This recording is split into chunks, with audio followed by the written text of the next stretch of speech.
الحمدللہ رب العالمین والعاقبۃ للمتقین والصلاۃ والسلام علی خاتم النبیین اما بعد فاعوذ باللہ من الشیطان الرجیم بسم اللہ الرحمن الرحیم 17ویں تراویح انشاءاللہ تعالی ہم آج پڑھیں گے۔ سورہ صاد سے شروع کریں گے اور سورہ حامیم سجدہ کے 5 رکوع تک ہم تلاوت کریں گے۔ سورہ صاد کا ہم پہلے تاریخی پس منظر سمجھ لیتے ہیں۔ اس سورت کے نزول کے حوالے سے مفسرین کے 3 قول ہیں۔ پہلا قول یہ ہے کہ یہ نبوت کے 4 سال میں نازل ہوئی۔ دوسرا قول یہ ہے کہ یہ ہجرت حبشہ کے بعد نازل ہوئی، اور تیسرا قول یہ ہے کہ یہ 10 نبوی میں نازل ہوئی، جس وقت حضرت ابو طالب سخت جو ہے وہ بیمار تھے۔ تو کفار مکہ کا ایک وفد جو 25 افراد پر مشتمل تھا، وہ حضرت ابو طالب کے پاس آیا، اور اس وفد میں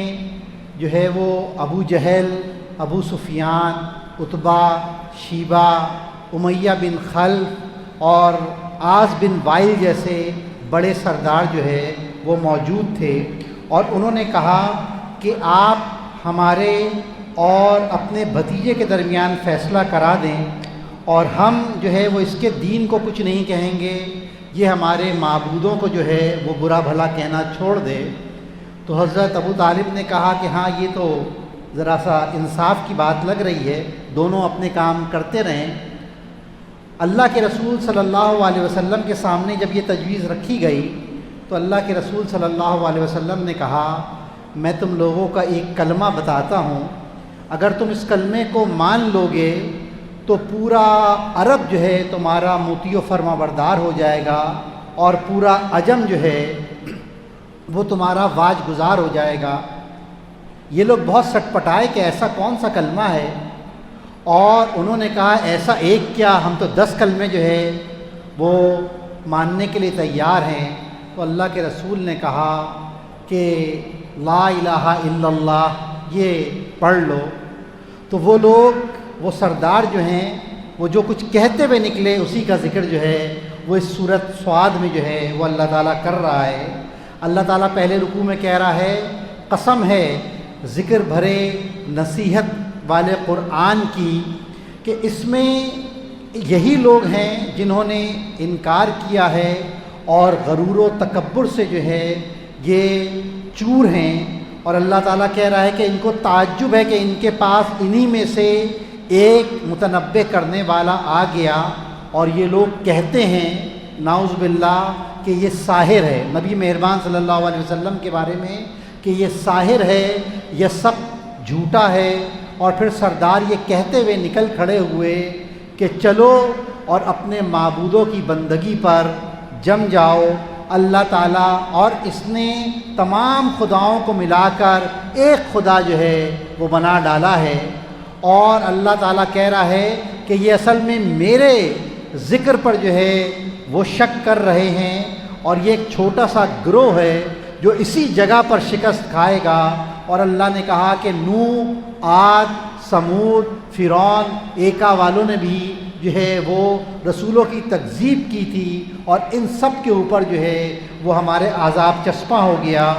دوسرے رکوع میں اللہ تعالیٰ حضرت داؤد علیہ السلام کا ذکر کر رہا ہے کہ اللہ تعالیٰ نے ان کو علم، حکمت، نبوت اور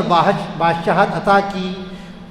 پہاڑ اور پرندے جو ہے وہ ان کے ہم آہنگ کر دیے، اور ایک دفعہ جو ہے وہ 2 آدمی اپنا مقدمہ لے کر حضرت داؤد علیہ السلام کے پاس آئے۔ انہوں نے جب اپنا مقدمہ پیش کیا تو حضرت داؤد علیہ السلام کو اندازہ ہوا کہ ایک معاملے میں ان سے کوتاہی ہو گئی ہے، اور انہوں نے فوراً اللہ کے سامنے گر کر سجدہ کیا اور معافی مانگی، اور اللہ نے ان کو معاف کر دیا۔ تیسرے رکوع میں حضرت سلیمان علیہ السلام کا ذکر ہے، ان کو بھی اللہ تعالیٰ نے علم، حکمت، نبوت اور بادشاہت عطا کی تھی۔ یہ حضرت داؤد علیہ السلام کے بیٹے اور ان کے جانشین تھے، اور ان کے لیے اللہ تعالیٰ نے ہواؤں کو مسخر کر دیا تھا جن ان کے تابع تھے۔ یہ اللہ کی راہ میں جہاد کرنے کے لیے تیز رفتار گھوڑے رکھتے تھے اور ان سے محبت بھی کرتے تھے۔ ایک معاملے میں ان کا بھی اللہ تعالیٰ نے محاسبہ کیا ہے، لیکن وہ معاملہ قرآن میں ڈسکس نہیں ہوا ہے۔ چوتھے رکوع میں حضرت ایوب علیہ السلام کا تذکرہ ہے، بیمار ہو گئے، اللہ کو پکارا، اللہ نے ایک چشمہ جاری کیا، کہا کہ اس سے نہا بھی لو اور اس کا پانی استعمال بھی کرو۔ حضرت ایوب علیہ السلام نے اپنی بیماری کے دوران جو ہے وہ قسم کھائی تھی کہ فلانے کو، بعض روایتوں میں ملتا ہے اپنی بیوی کے لیے قسم کھائی تھی کہ ان کو جو ہے وہ 40 کوڑے ماروں گا، اور اس کے بعد جو ہے جب وہ ٹھیک ہوئے تو ان کو اندازہ ہوا کہ میں نے غصے میں یہ قسم کھا لی ہے، اگر قسم پوری کرتا ہوں تو ایک مظلوم کے ساتھ زیادتی ہو جاتی ہے، اور قسم پوری نہیں کرتا ہوں تو جب بھی ایک مسئلہ ہے کہ قسم کھا لی ہے تو اللہ تعالیٰ نے ان کو ایک طریقہ بتایا کہ 40 تنکے جمع کر لو، ان کا ایک مٹھ بنا لو، ایک جھاڑو بنا لو اور اس کو ایک دفعہ مار لو تو اس کے ساتھ زیادتی بھی نہیں ہوگی اور تمہاری قسم بھی پوری ہو جائے گی۔ 5ویں رکوع میں قصہ آدم اور ابلیس ہے کہ آدم علیہ السلام کو اللہ نے بنایا، سب نے سجدہ کیا اور شیطان نے انکار کر دیا، اور پھر وہ جو ہے وہ پھٹکارا ہوا اور دھتکارا ہوا ہو گیا۔ اس کے بعد سورہ زمر شروع ہوتی ہے، اللہ تعالیٰ بتا رہا ہے کہ جن لوگوں نے اللہ کے سوا دوسرے معبود بنا لیے ہیں وہ یہ توجیہ پیش کرتے ہیں کہ ہم ان معبودوں کی عبادت اس لیے کرتے ہیں کہ یہ معبود ہماری اللہ تک رسائی کر دیں گے۔ اللہ تعالیٰ کہتا ہے میں کسی جھوٹے اور منکر حق کو جو ہے وہ ہدایت نہیں دوں گا، اور اللہ تعالیٰ کہہ رہا ہے کہ اگر مجھے بیٹا ہی بنانا ہوتا تو میں مخلوق میں سے کسی کو برگزیدہ کر لیتا۔ اللہ تعالیٰ دوسرے رکوع میں کہہ رہا ہے کہ دین کو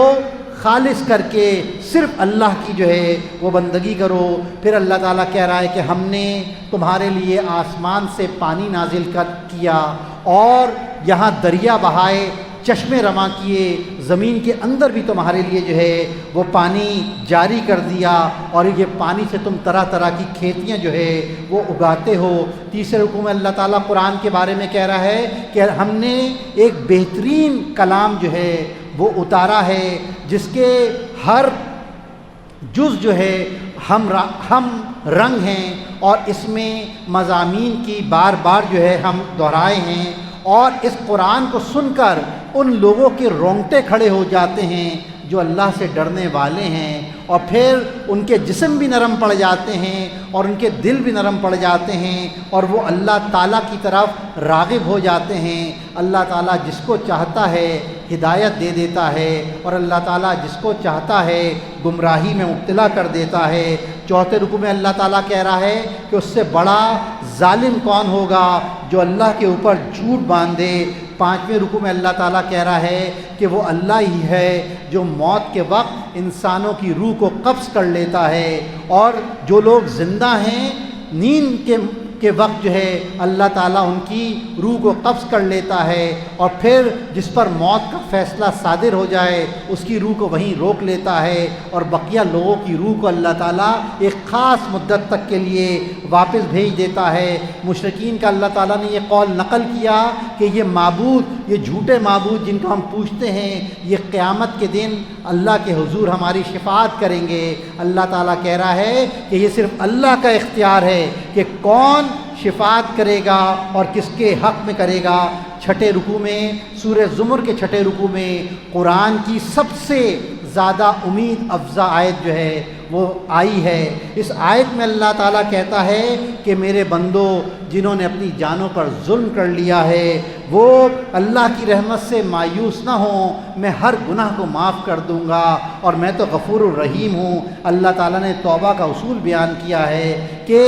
انسانوں کو اپنی توبہ کرتے وقت اپنے گناہوں پر ندامت ہونی چاہیے، سچے دل سے توبہ کرے اور اس کے بعد اس گناہ میں دوبارہ ملوث نہ ہو، اور اگر کسی کا حق کھایا ہے تو وہ حق ادا کر دے۔ اگر خدا نخواستہ بہن کو وراثت میں حصہ نہیں دیا ہے اور کہا اس کو تو ہم نے جہیز دے دیا تھا، اب وراثت میں اس کا کوئی حق نہیں ہے، تو پھر توبہ کرتا رہے تو وہ توبہ اللہ کے لیے قابل قبول نہیں ہے جب تک وہ حق جو ہے آپ اس کو ادا نہیں کر دیں گے۔ تو توبہ کا ایک اصول یہ بھی ہے کہ حقدار کو اس کا حق ادا کر دے، اس کے بعد توبہ کرے۔ 7ویں رکوع میں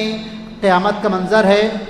کہ اللہ تعالیٰ کہتا ہے کہ جب پہلا سور پھونکا جائے گا تو زمین و آسمان کی ہر مخلوق جو ہے مر جائے گی سوائے اس کے جس کو اللہ زندہ رکھنا چاہے، اور دوسرا سور جب پھونکے گا تو سب لوگ زندہ ہو جائیں گے، پھر سارے انبیاء کرام گواہوں کے ساتھ جو ہے وہ حاضر ہو جائیں گے۔ 8ویں رکوع میں اللہ تعالیٰ کہہ رہا ہے کہ منکرین حق کے گروہ در گروہ جہنم کی طرف ہانکے جائیں گے۔ وہ جب جہنم کے پاس پہنچ جائیں گے تو جہنم کے دروازے کھولے جائیں گے اور وہاں کے کارندے ان سے پوچھیں گے کیا تمہارے پاس کوئی رسول نہیں آیا تھا جو تمہیں جو ہے اللہ کی آیات سناتا اور اس دن سے ڈراتا؟ وہ کہیں گے کہ ہاں آیا تھا، لیکن کافروں پر عذاب چسپاں ہو کر رہ گیا۔ اس کے بعد سورہ مومن شروع ہوتی ہے۔ اللہ تعالیٰ پہلے رکوع میں کہتا ہے یہ قرآن کریم اس ہستی کی طرف سے نازل ہوا ہے جو بڑا زبردست ہے، ہر بات کو جاننے والا ہے، معاف کر دینے والا ہے،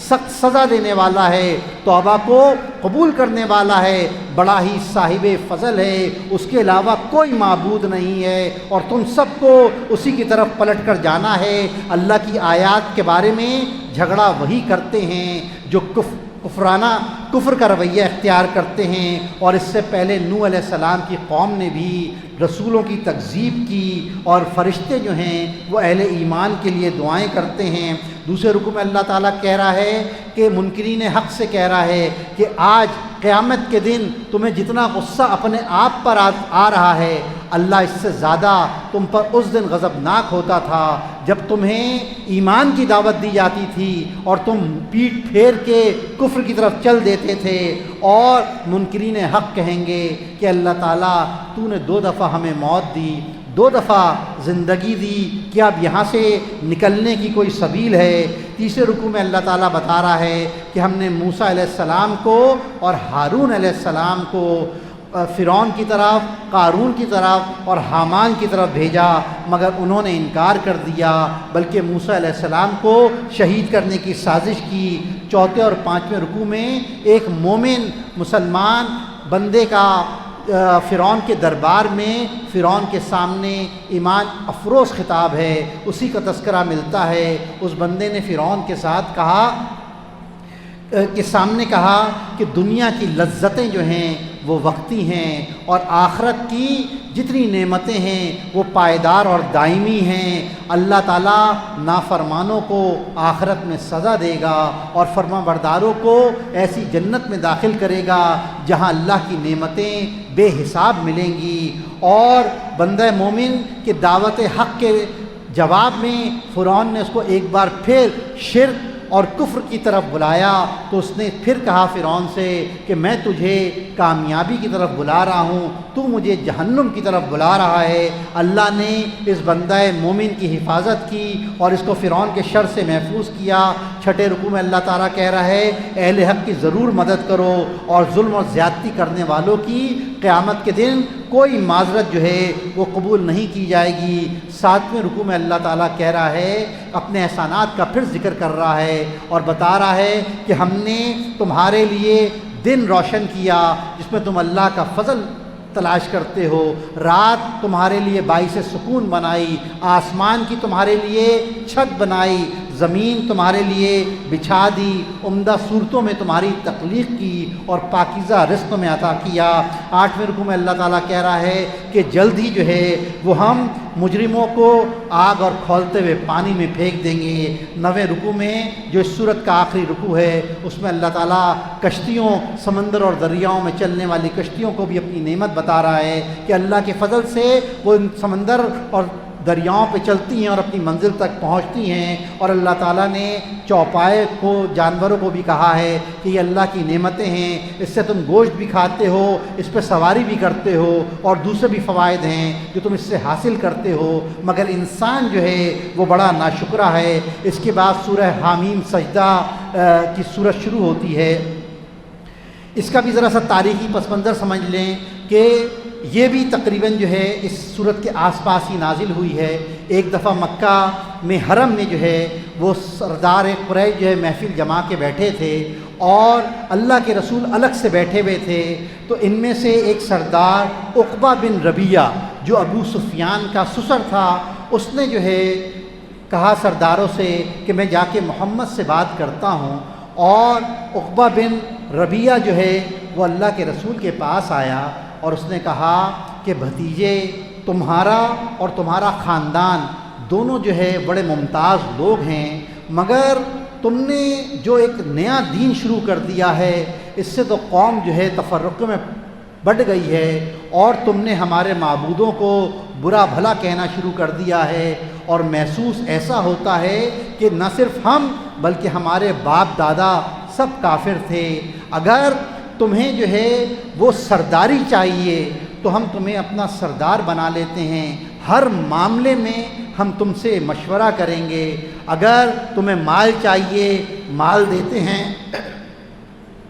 اور اگر تمہیں بادشاہت چاہیے تو ہم اپنا بادشاہ بنا لیتے ہیں، اگر تمہیں کوئی جنون لاحق ہو گیا ہے، کوئی جن تمہارے اوپر سوار ہو گیا نعوذ باللہ، تو ہم اس کا بھی جو ہے وہ علاج کرا دیتے ہیں۔ اللہ کے رسول نے کہا، اے ابو الولید، تو نے اپنی بات مکمل کر لی؟ اس نے کہا، ہاں میں نے اپنی بات مکمل کر لی۔ اللہ کے رسول نے پھر بسم اللہ الرحمن الرحیم پڑھ کے حامیم سجدہ پوری کی پوری سورت جو ہے وہ تلاوت کی، اور جہاں سجدہ آیا وہاں سجدہ کیا۔ یہ جو ہے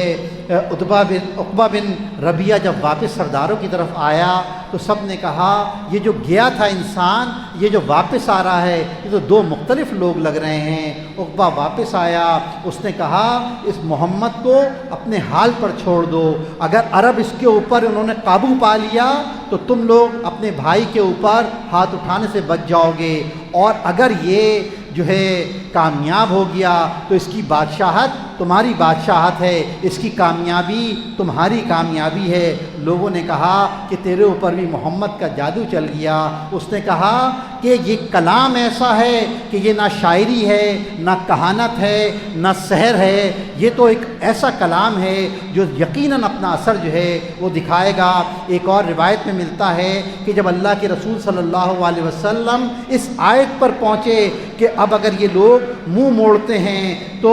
میں تمہیں عاد و سمود کے عذاب جیسے اچانک ٹوٹ پڑنے والے عذاب سے ڈراتا ہوں۔ جب اس آیت پر پہنچا،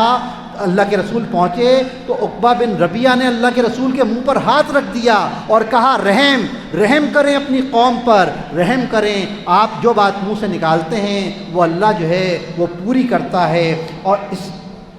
اس کے پہلے رکوع میں اللہ تعالیٰ نے کہا ہے کہ یہ عربی زبان میں ہے، یہ قرآن ہم نے عربی زبان میں نازل کیا ہے، اور اس کتاب کو سمجھنا ہم نے بہت آسان کر دیا ہے۔ اللہ تعالیٰ دوسرے رکوع میں کہتا ہے کہ زمین اور اس کے خزانے ہم نے 4 دن میں بنائے، اور آسمان، 7 آسمانوں کو ہم نے 2 دنوں میں بنایا۔ تیسرے رکوع میں اللہ تعالیٰ بتا رہا ہے کہ منکرین حق جو ہے وہ اللہ کے سامنے حجت کریں گے تو ان کی زبان پر تالا ڈال دیا جائے گا، اور پھر انسان کے ہاتھ بولیں گے، انسان کے پیر بولیں گے، آنکھیں بولیں گی، کان بولیں گے، یہاں تک کہ کھال بھی جو ہے وہ انسان کے خلاف گواہی دے گی۔ چوتھے رکوع میں قرآن کی حقانیت کا ذکر ہو رہا ہے، اور مشرکین کا یہ قول اللہ تعالیٰ نے نقل کیا ہے کہ اس قرآن کی دعوت میں رکاوٹ ڈالو اگر تم اپنی جو ہے غلبہ چاہتے ہو۔ اللہ تعالیٰ کہہ رہا ہے کہ جلد ہی جو ہے وہ ہم قرآن کے دشمنوں کو سزا دیں گے۔ 5ویں رکوع میں اللہ تعالیٰ کہہ رہا ہے کہ اس سے اچھی بات کس کی بات ہوگی جس نے انسانوں کو اللہ کی طرف بلایا اور کہا کہ میں مسلمان ہوں، جس نے بدی کو نیکی سے دور کیا اور ایسا کرنے سے عداوت رکھنے والا بھی دوست جو ہے وہ بن گیا۔ وآخر دعوانا ان الحمدللہ رب العالمین۔